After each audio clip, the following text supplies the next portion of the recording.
Who's that? Oh, hello. You kind of caught me. Hello, hello. You kind of caught me. Uh, oh, hello. You caught me off guard. I was trying to get my notes, and uh, I and I'm trying to do two. I'm trying to do a YouTube and a Facebook. Now, to be fair, I can't do the Facebook and I can do the YouTube and share it to Facebook, but I can't do it live. So I kind of like to do it live. Hi, everybody. Okay, so I am a person who, if you listen to me, I'm sure you're going to tell me, say less. All right, now, that is advice for people who have fears. What do you have to fear? Um, People don't really think about you all like that. And if you do, if they do, it's probably somebody who uh, you can't do anything about it anyway. But like and subscribe to my YouTube channel. I'm trying to get 1,000 subscribers. If you subscribe to mine, I'll subscribe to yours. And I hope that'll help you get 1,000 subscribers. So we can get that donate button on there. I mean, I could, say if you want to get me a cup of coffee, send it to my Cash App, Ricky D, RICKEY D 413. I could say that, but uh, if you're watching my live and if you want to do a donation or a super chat or something, you can just do it right there. So, um, why don't you do it now? And that way you won't have to do it later. All right, so life is an adventure. And if you're not having any adventures, I mean, that's fine. You probably don't want to have adventures. But adventures are usually worth their while. And adventures should usually cost you something. Now, sometimes it costs shame. So people don't want to. Now, this is just an example, okay? So people don't want to get into that. But adventures will enhance your life, okay? So, for example, if you're just used to staying in the house, which I might do because I'm looking at house arrest for 90 days coming up if I can't get out of this case. But anyway, that doesn't really bother me. This is one of those say less moments because it dawned on me I am a surviving sperm. And they say there was a million other sperms and only one of them made it to the womb. All right. So first, I struggled there. Okay. People don't think about that part, but it is what it is. Then I was in the womb for 9 months. See where I'm going here? Confinement is not my issue. And then, secondly, even though we want to give a good impression about our family members, one thing I can tell you it's hell living in an American family. You could type that in your little URL and find out that the study that shows that. Okay. And then I went into the military, another confinement situation. And then I came out of the military and ended up in relationships, another confinement scenario. So what I'm saying is, no matter what you do or how you think of yourself, you think you could freely move around or whatever, you're doing it and you're confined. And restricted. So I need you to change your perspective, okay? I want you to get the perspective that the squeaky wheel gets the oil. If you don't complain, if you don't go out and adventure and overcome something and stretch and grow, we miss you. We need to be around you. You are important. But for whatever reason you have, you may not, you might be an introvert. I don't know, but it doesn't matter. If you're an introvert or if you're an extrovert, we still need you. Somebody needs you. Okay? And let me change that. Some people need you. There's more than one person that needs you. So, whatever happened in your life that keeps you isolated and stuff like that, that's fine. Keep that. It's part of who you are. But come out. Okay? Babylon in 2026 may be considered America. And one of the things they're telling you about America and Babylon in the Bible is for us to come out of her unless we uh, get some of her punishments. All right, because misery loves company. Okay, so what we have to experience in 2026 is nowhere near compared to what our ancestors went through. So for us to be sitting around and thinking, things like, well, at least I'm not a slave, or all right. So if your mind is going the right way, you're okay. You can kind of keep up with me. If you follow me on YouTube, my chats aren't scrolling.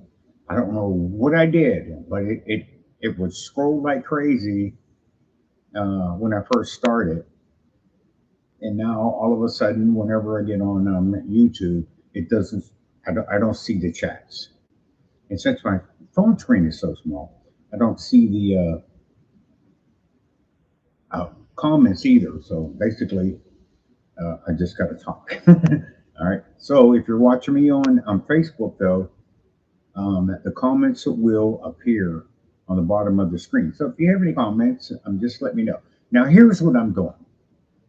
I want to show you that as shameful a position that I'm in, I want to, I want you to be able to do that.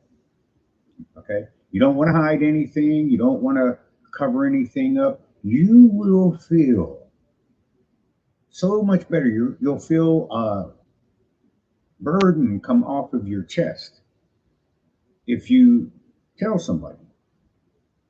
All right. We hold things in for years.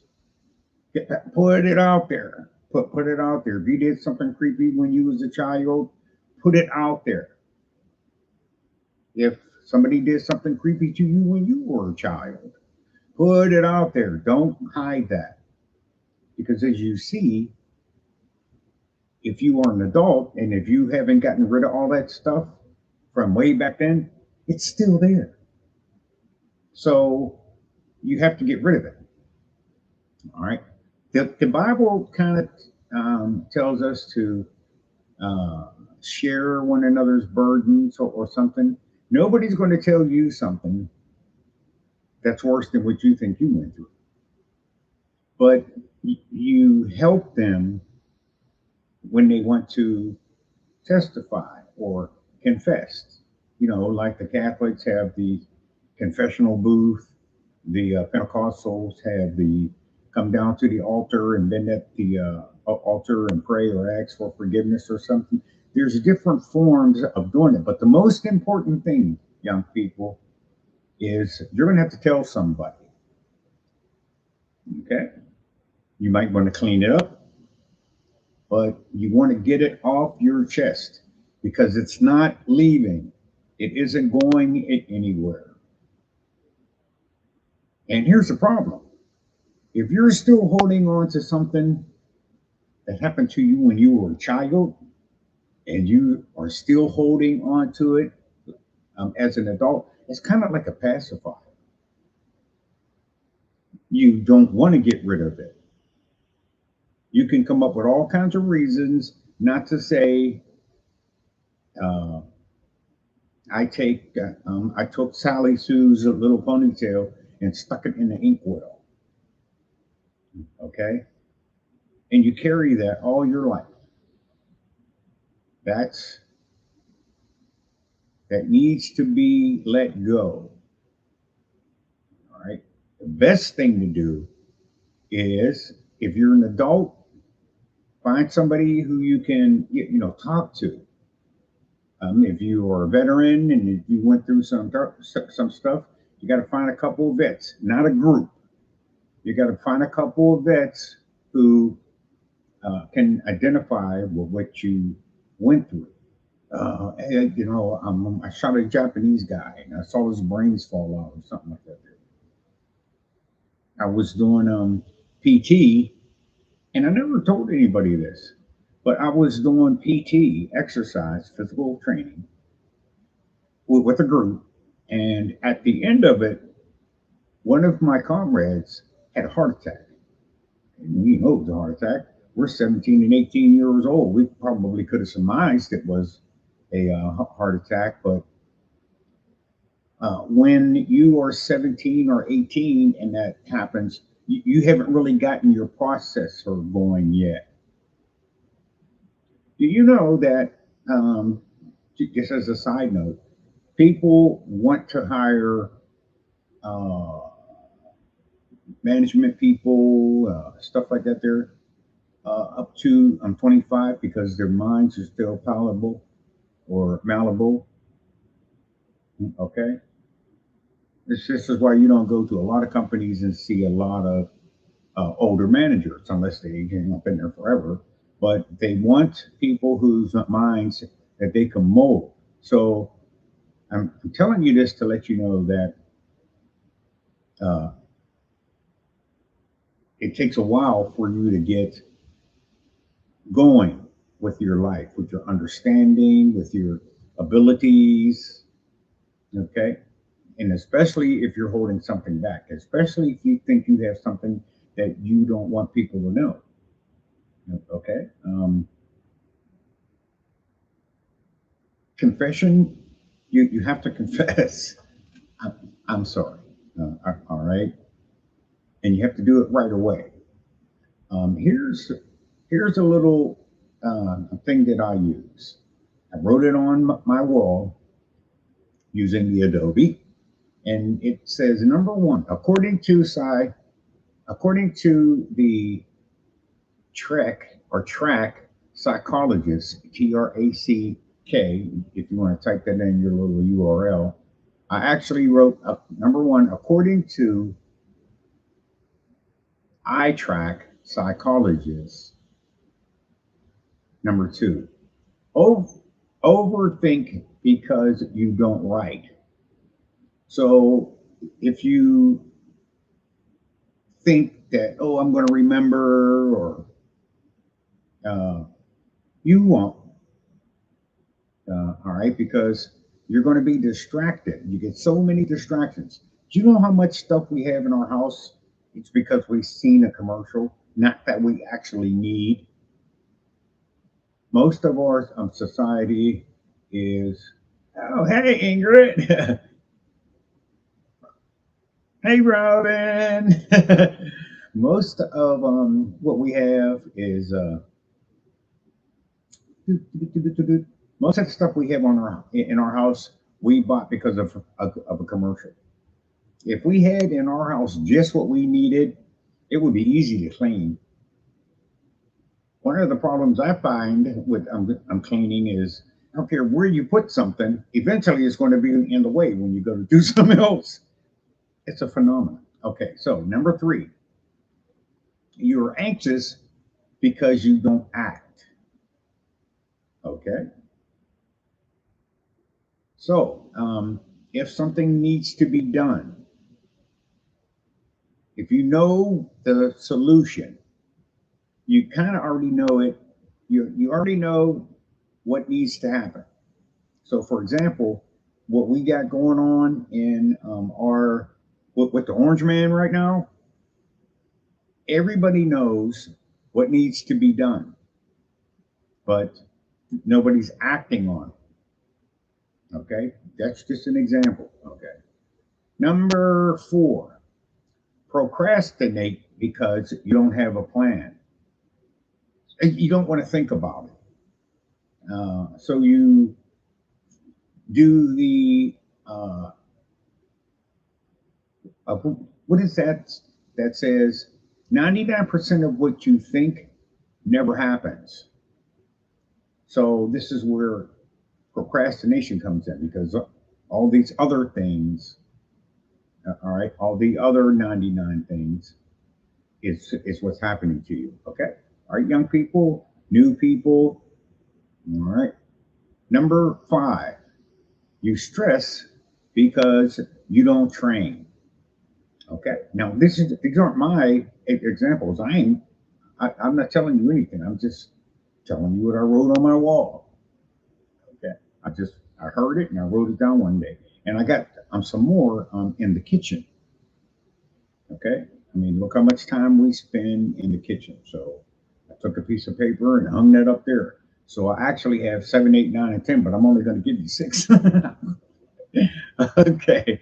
So uh, you stress because you don't train. Now, there's a benefit in training. It helps you focus. Now, you want to figure out how you're going to train. You can do meditation. You can train your mind. So, for example, if something comes up, you, you you have to. Have you ever meet somebody who talks to you and listens so that they can add something or say something, but they didn't really um, listen to what you said? They're listening just to say something. All right, so kind of look at it like that. You stress because you don't train. So you want to train your mind as best you can through meditation. If you want to take a walk, if you want to ride a bike, you're going to find out that you're going to be in your head. This is where you do the strategies of what's going to happen. So, for example, if you talk to somebody and you don't say everything that you want to say, well, you put in your mind, you know what, the next time I see this person or talk to this person, I want to say this. All right, so you have to train your mind. So, what I do is I have what I call a process. Okay. And now remember, the key word is process. Okay. So, I train my mind to, if something comes up that I don't like, say my neighbor is, I don't know, making noise or something.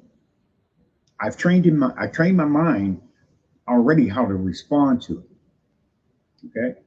So instead of keeping thinking, sitting around waiting for this to occur, I make it a process in my brain. So my brain knows that every time this neighbor does this, I start the process. And the process is basically ignore it, live and let others live. All right, these are the thoughts that I think instead of getting in my emotions. Because when you get in your emotions with either cops or your adversary or something, they have a tendency to escalate. Okay, so you want to have something already prepared to say. Just like when they come up to your window, if they're a cop, they'll say driver's license and registration. They just say it. Okay, so you want to have a response for that. Okay, for years, my response was just blank. Okay, uh, okay, or I would get in my emotions. Yeah, this is illegal. Stop or whatever. It depends if you're following the conspiracy theorists and some of the things that happens with cops and neighbors, like a Karen or something like that. There. All right. So you already want to have in mind how to respond to it, because It's being done to you. It's they're using the process on you, and it's soliciting an emotion or reaction, which is generally escalating. That's just what it does. People say that they're trying to get a reaction out of you. All right, that's fine. All right, so don't do that. All right, so you stress because you don't train. So train your mind on what you're going to say. Now, if somebody says something that you didn't anticipate, it's okay to say, I don't know, okay, or I don't understand. You don't have to have an answer for everything, okay? The best answer is, I don't want to, okay? Because if it's a problem, it's that they're having or trying to escalate with you, it's because of something that you don't want to do, something that they want to do, and something that you don't want to do. Okay, so don't look at it like somebody's going to win. No, it isn't. Train your mind, okay? Young people, meditation is one of the newest techniques that I'm learning. Right? You have to learn something new every day. Well, just um, I don't know. Learn something new every day. What else are you doing? Stop going with the distractions. Stop reading books and novels and stuff like that. You're just wasting your time. Get some real life experiences. See how others, you got to go out and see how others respond to these types of things. It'll tell you, and it'll give you some uh, process stuff, how to process it. You'll know, oh man, I don't want to handle it that way. Okay. Or, oh, okay. So you guys are adults. All right, the number six, you lack clarity because you don't journal. Now, the way you lose your clarity by not journaling is because you don't have anything to refer to. So if something comes up, if your house catches on fire, and clarity, I mean, if your house catches on fire, you know to go get your fire extinguisher. Okay, it's better to have one. So you want to write down, get a duster, get a, hey Lynn, you want to get a duster, you want to get, what stuff did I write down? And I've been wanting to get a duster for years. And I want to say it all the time. You know how difficult it is to go out of the house and don't spend $20? Holy moly. I only got so many 20s that I could spend after payday. You know what I'm saying? All right, so here's a list just to show you I'm not fudging you or I'm stringing you along. I always wanted to get a pill bottle. I'm 68 years old. You'd think I'd have a pill bottle by now. You know, one of those Monday, Tuesday, Wednesday, Thursday, Friday. Okay. I need a duster. Okay. Now, when I was younger, I had all this stuff. I didn't really need pills, but for some reason or another, I had those little pill things. Go figure. All right. And I used to have a duster in 2007 and 2008. That was one of the last things. That was one of the last times I remember I'm having a duster in my house. So I don't know what happened to it. There was no reason for me to throw it away. And if you look at the dust on my furniture, okay, clearly I need one. All right, so full stop on that. So why did I get on here today? Where is my notes? I'm just one of those little people who just can't follow my journals.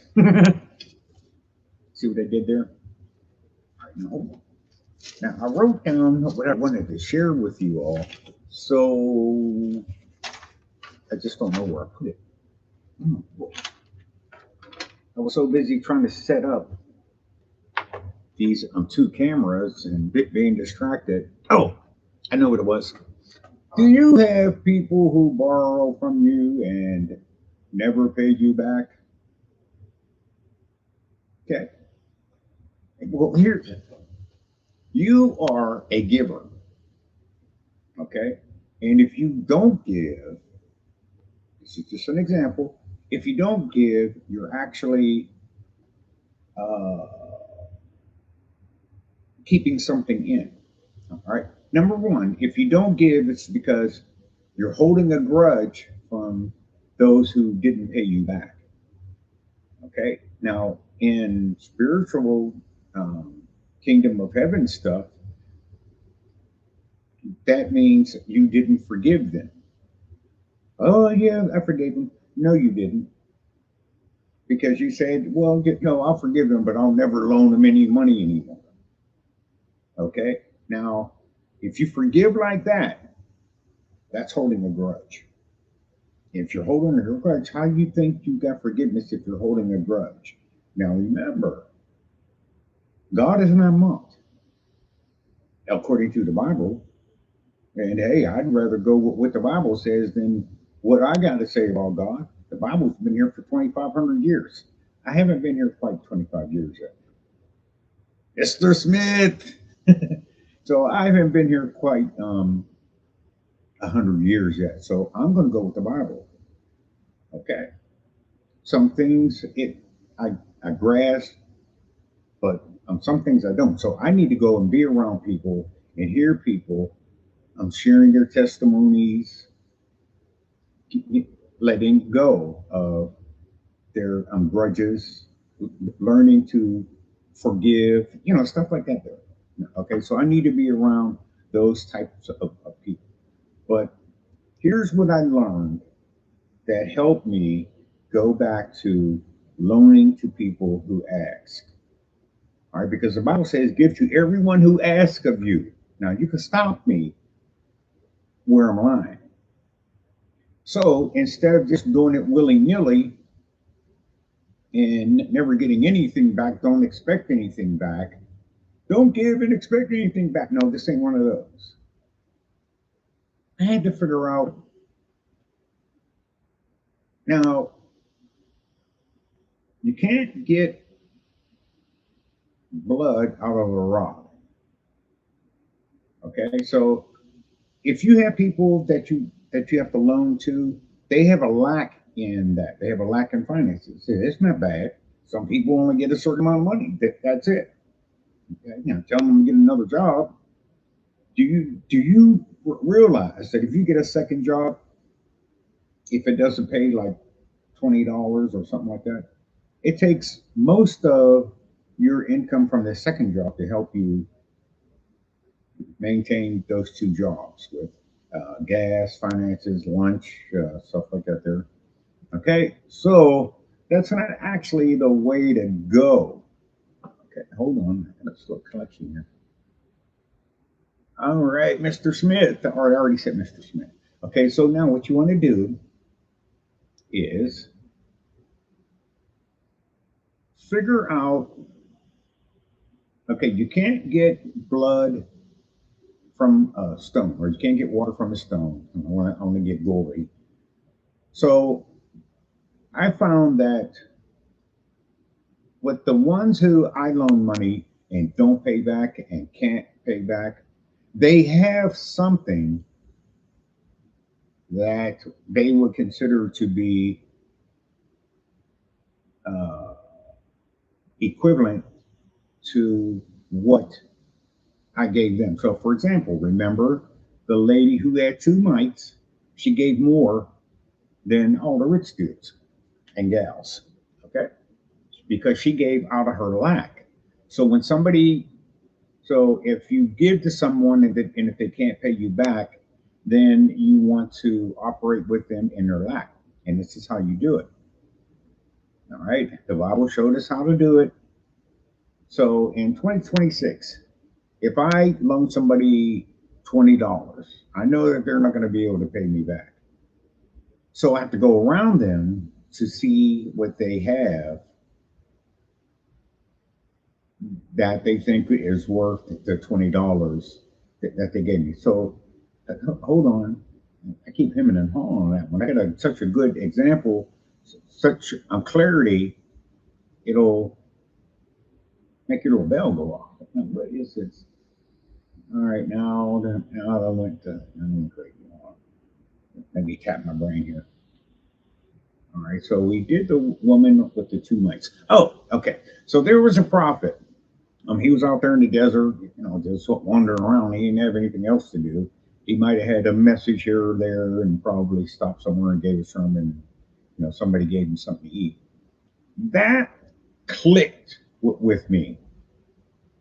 When you give somebody something or loan somebody something, and how the prophet went over to this lady's house.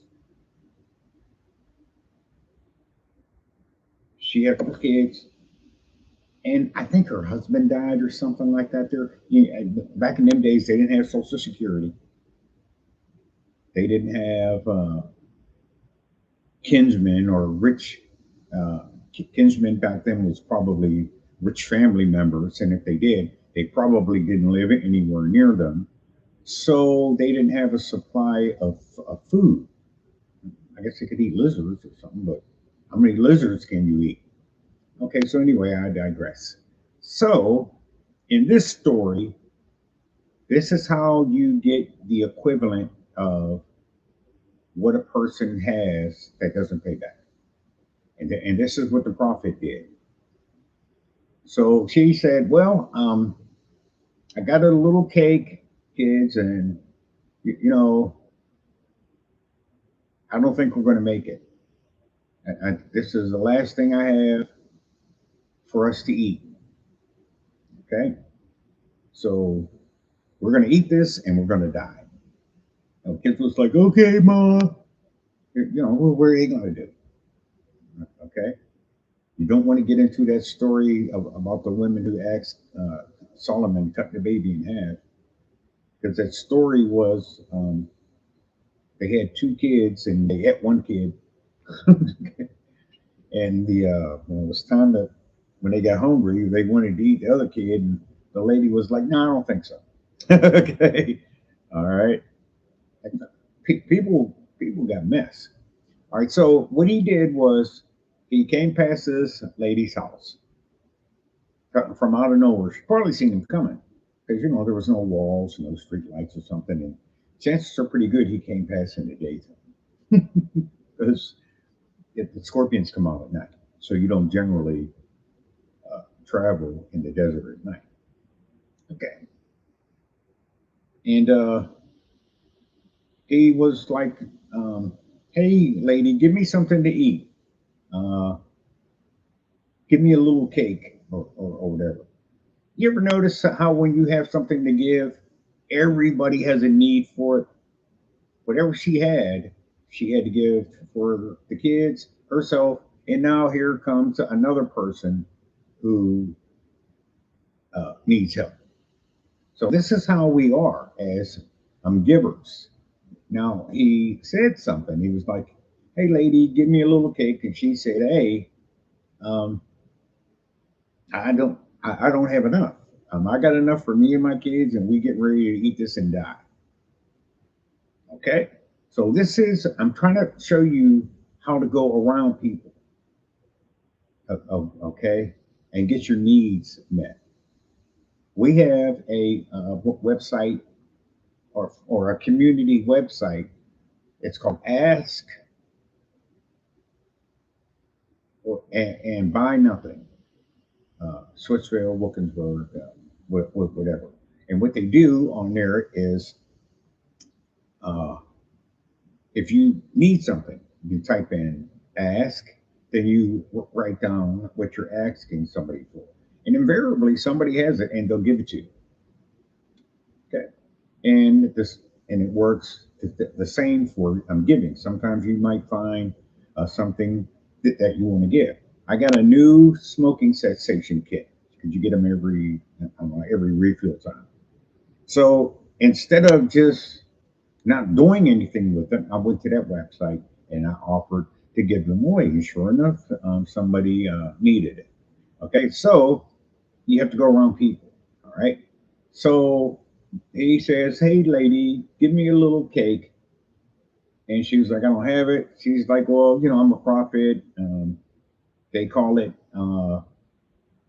using that type of communication. The people who are not believers will say, prophets be lying to Eve, believe, be lying to Eve, right?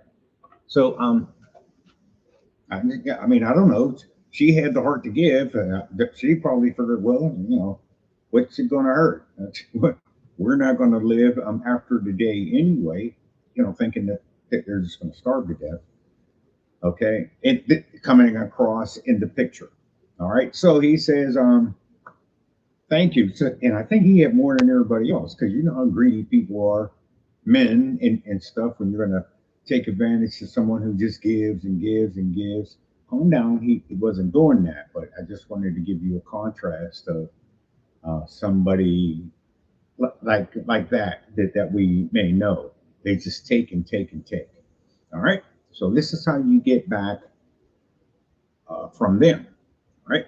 He said, all right, lady, thank you for that. Now, I want you, I want to bless you or anoint you or something. I'm like, I can't remember the story, but type it in your little URL. And I just want to help you with your perspective on it. He said, go in your house and get some pots. Okay. She was like, well, I can't wash this one also. I got to take this pot because they don't have water. Okay. And he said, well, go to your neighbors and borrow some pots. I don't know how far she had to go, but you have to imagine she had to go a pretty good deal to be around the next neighbor because she didn't have any food. She can't walk there. And by the time she got back, the kids would be dead from starvation. So I want you to get the big picture, get your mind going on this. So he said, and borrow not a few. Okay. Now, in those days, they didn't have water bottles for 99 cents from the store. They carried wineskins, and they also he didn't have wine in it. He had oil in it because when my throat is dry, if I take some oregano oil or something like that, it coats my throat, so I don't have a perched throat. All right, so that was the way they would sustain themselves with oil. Okay, I mean, eventually you got to get some water in you, but uh, how did the cavemen do it? Yep, they didn't drink water every day, and all of them went around lakes and ponds and stuff like that there. So they probably went, and we survived. We were survivors of the cavemen in theory. So we still have that ability to go without water. Okay. So anyway, I'm pretty sure that the prophet knew that it was going to take him approximately 7 days to get to where the water was. Like everybody knew where Abraham's well was. Right? Okay. So anyway, I digress. So uh, she did, and he poured some oil in there, and he said, "Now go in your house and close the door and fill up the empty vessels." Now we already know from the story about Hamashiach how he fills up empty containers. Okay, so what happened was as for as many containers as she has, and as precious as oil was back then, if she only had 10 containers, she was wealthier in oil than any of her neighbors because her pots are now full and they're full of oil, or their pots that she's using. And they had empty pots. Okay. I'm pretty sure she didn't go over anybody's house and said, "Oh, I don't have any empty pots." All right. So they, gave her a couple. Okay. So this is how you do it with people who don't pay you back. You're going to have to go over where they are. They may have, uh, let's just keep it real. Okay. or this is 2026. I have some friends and family members. I could go over their house, and if they're getting high or something like that, there I could just sit there and get catch the contact high or whatever. Now I don't, but I do recall that I have done that in the past. Okay, and uh, sometimes they'll have beer or whatever they have. I could partake in it. Sometimes they have food. You know, some of them like to cook, and it took me a long time before somebody would fix me a plate, and I would give them a couple dollars. I was terrible, and I could prove it. Wait till you come over my house and see how many plates I have. Hello, but I wasn't grasping that I should have gave that person a couple dollars for that plate. And the first time I did, I gave it to a niece. I gave her $30 for a plate.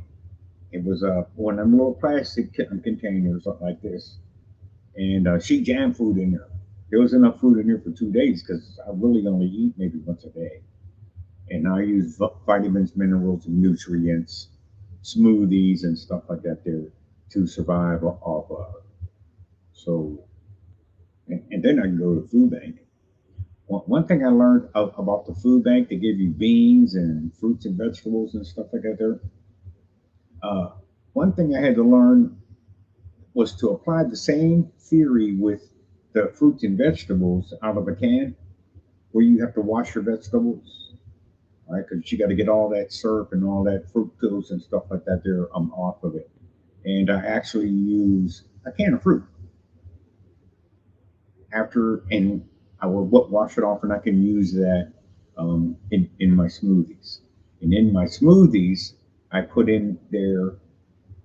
Uh, this is what I have. All right.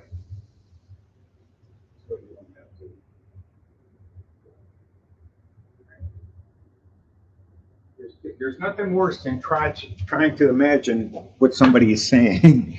All right, so this is what I do. I take all of the minerals and stuff like that there, and I put it in a container like this. Okay, I don't know why I came up without it.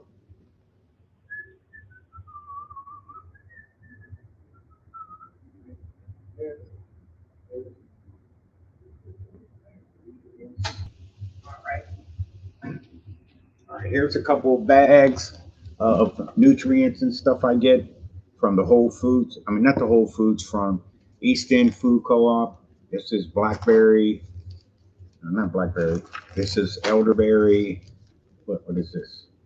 Burdock root. This is good for you, man. It ain't what would you call it? It's not Viagra, but okay. You might be wanting to get some in your system. Uh, what is this? Uh, some type of wheat. Oh, wheat brand. Okay, everybody knows what wheat brand is like. And Lionsgate mushrooms. And what I do is I take those and I put them all in here. Okay. And then I will take a scoop of this. I'll take a pack of blueberries, like from Johnny Go or something like that. There, put it in a blender. I mean, mix this, mix a scoop of this in there.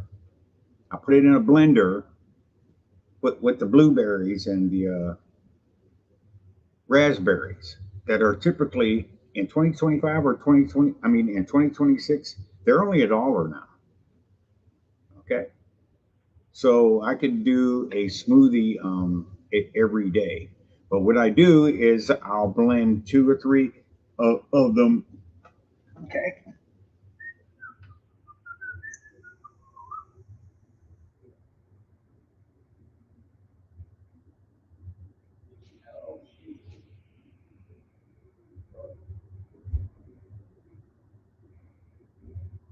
Oh, okay. Sorry.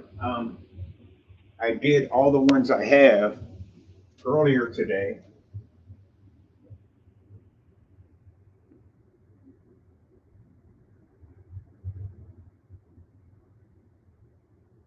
But this is the end result. Okay.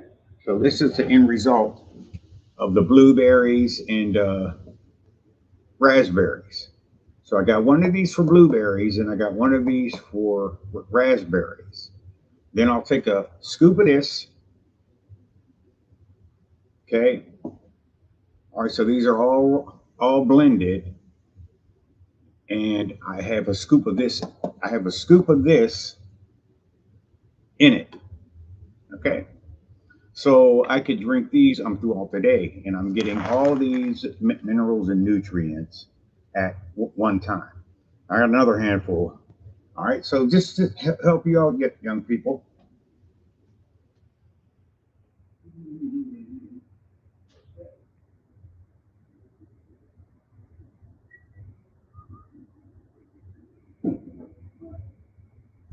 So, you seen the TikTok trends and stuff like that there? So try them. I had a stroke in December, and my doctor last week she was like, "Oh, you're blessed." And doctors don't use that kind of language, because I got all these nutrients. Now, first and foremost, I got God, what we call him Yahuwah. Right, just another language, and I ain't trying to convert or anything like that. There, all right.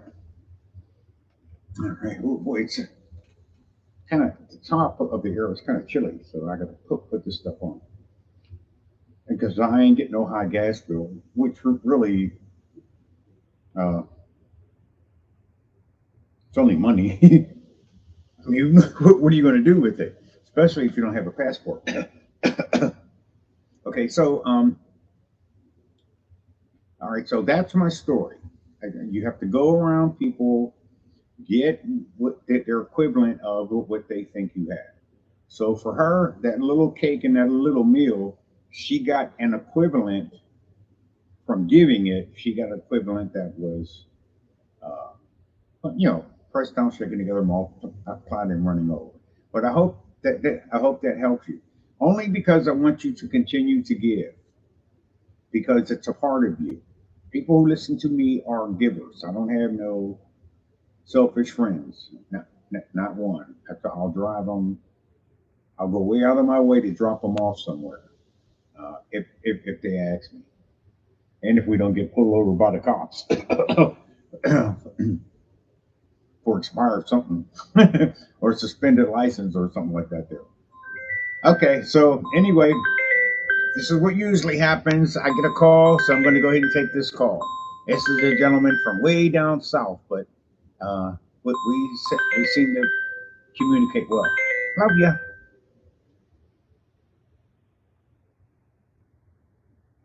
Oh, okay, hold on.